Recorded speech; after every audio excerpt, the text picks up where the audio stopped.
Bonjour et bienvenue sur la chaîne du chasseur d'étoiles de midi, chaîne de réflexion et d'humour sur les 12 coups de midi. Jean-Luc Reichmann était un peu plus élégant, il avait un petit col roulé avec la veste, ça c'était beaucoup mieux que d'habitude.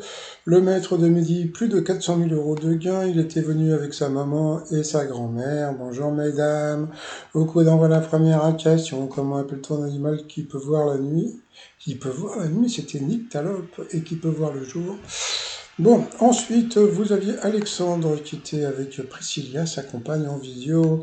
D'après la légende, quel élément naturel est à l'origine de la création des tapas en Espagne? Eh bien, c'était le vent.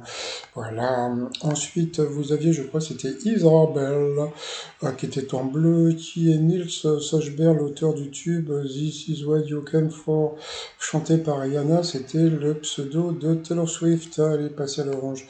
Après, alors, lui, je sais plus son prénom. Bon, passons. Qui s'appelait, non, je m'en souviens plus, c'est pas grave.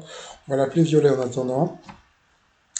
Afin d'améliorer le bien-être des poules, qu'est-ce qui a été mis au point pour le professeur Adrian Davidchuk?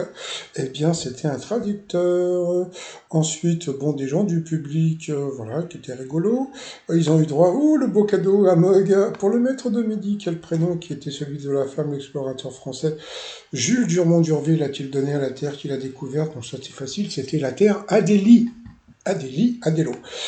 Ensuite, pour Isabelle de Killink, le héros du jeu vidéo Zelda est-il directement inspiré? Donc c'était de Peter Pan. Ensuite, pour Violet, quelle technique adoptent de nombreux géologues et paléontologues afin de distinguer les ossements des cailloux? Eh bien, ils les lèchent. Eh oui, c'est dégueulasse, mais ils les lèchent. Donc sur cette mauvaise réponse, Monsieur Violet est passé au rouge. Qui dit rouge dit duel. Il a eu les coronesses de prendre le maître de midi en duel. Qui a eu une question de bébé comme d'habitude, c'est pas grave, on a l'habitude. De quel pays peut-on visiter la région des Pouilles, des Abruzzes et la Calabre ou la Lombardie? Ils sont bien rajoutés. Donc bien sûr, c'était en Italie. Ensuite, le maître de midi, Alexandre et Isabelle. Tiens, c'était Théophane, Monsieur Violet. Se sont retrouvés au coup par coup. Quelle invention va de pair avec son inventeur? La mauvaise réponse était le stylo à bic.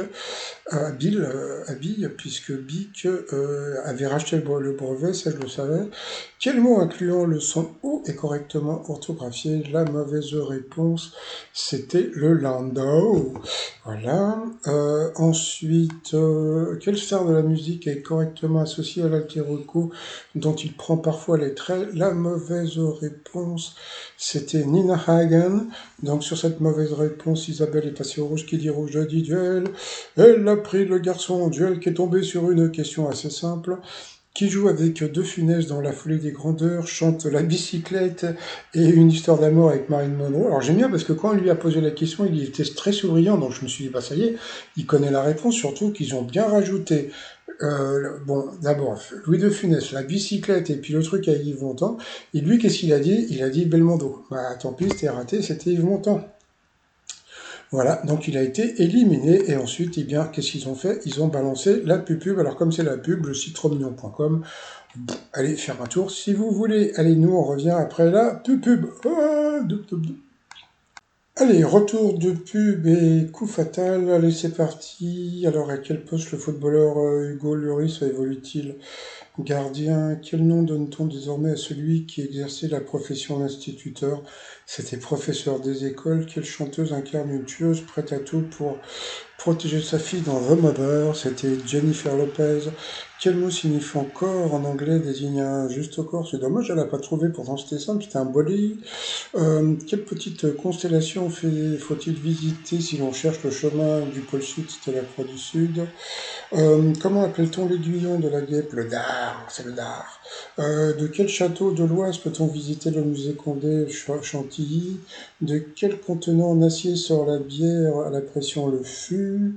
Dans quel sport Ingmar Stenmark est-il champion du siècle? Le ski. En téléphonie, que signifie le S final du sigle SMS? C'était je ne sais plus, tiens, c'est vrai, j'ai pas retenu, parce que peut-être que je m'en foutais. Ensuite, quel condiment est indispensable pour cuisiner un poulet à la diable? C'était la moutarde. Et ensuite, dans quel dessin animé se déroulant à Paris Suit-on les aventures de Ladybug et Chat Noir? Donc là, sur cette question, elle a été éliminée. Le maître de midi, ben, il a pas beaucoup répondu à des questions, mais bon, c'est pas grave. À la fin, il était content. Allez, ensuite, coup de maître, il avait quand même 20 000 balles, donc ils vont lui mettre des questions un petit peu plus difficiles. Comment appelle-t-on l'art qui consiste à créer des objets uniquement avec du papier plié? Donc c'était l'origami. Après, la question de la petite Alice, qu'est-ce qui porte le numéro 12 dans le titre d'une chanson de Louane? Et là, il a eu un gros, franchement, il a eu un gros coup de bol parce que sa petite sœur avait l'album de Louane et dans cet album, il y avait la chanson La Chambre 12. Donc, grâce à sa petite sœur, bah, il a pu trouver l'étoile, la bonne réponse surtout. De quel personnage de série Lisa Loring a-t-elle été la toute première interprète? Au pif, il a dit Mercredi Adams et c'était ça. Donc là, c'était un coup de chat.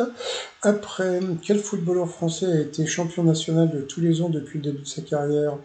Bah, il a dit que c'était pas Mbappé, Raphaël Varane ne le sentait pas, donc il a dit l'autre, et c'était ça. Donc bravo. Et puis c'était Kingsley Coman. Et après, quel réseau social bénéficie de la meilleure image aux yeux des Français? Tu m'étonnes. Ça semblait une évidence, c'était l'autre, c'était YouTube.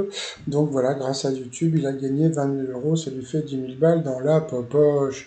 Donc voilà, il était content. Bah tiens, tu m'étonnes, d'un côté il a eu du coup de bol. Mais là, moi je l'aime bien. Voilà, moi je suis désolé, je l'aime bien, j'arrive pas à... moi quand je m'énerve, c'est sur Jean-Luc Reichmann et puis bon, la production, on va dire, mais sur lui, j'arrive pas. J'arrive pas à m'énerver sur lui, je le trouve trop gentil, je sais pas. Bon, passons. Bon, par rapport à l'étoile mystérieuse, alors je pense que j'ai une très mauvaise nouvelle. Parce que moi, j'étais parti sur Brad Pitt. Alors, premièrement, Brad Pitt, il est trop star pour que ça soit lui. Il est trop connu. Donc, après, j'ai réfléchi. Et puis, là, bah, la bouteille, moi, tout à l'heure, sur ma vidéo, je vous ai dit que c'est parce que Brad Pitt, il avait du vin. Mais ça, c'est une bouteille avec un message. Alors, comme vous avez la message in the bottle, et puis vous avez aussi sur la gauche la boîte de chocolat, ça ressemble plus à du Tom Hanks. Donc Tom Hanks, mais je vois pas tellement le rapport avec la flèche. Donc bon, il faudrait que je fasse des recherches. Mais bon, je suis désolé, putain, moi je pensais que j'allais bien finir l'année en vous trouvant l'étoile mystérieuse avant tout le monde et tout, et en fin de compte j'ai l'impression que je l'ai eu dans le cul. Bon bah tant pis, hein, c'est pas grave, hein, j'aurais pas la médaille du meilleur chasseur d'étoiles de midi. Bon c'est pas grave, sinon bah, moi je vais vous souhaiter une très très bonne journée. Je vous dis à demain, portez-vous bien, et surtout, surtout portez-vous. Allez, bye bye.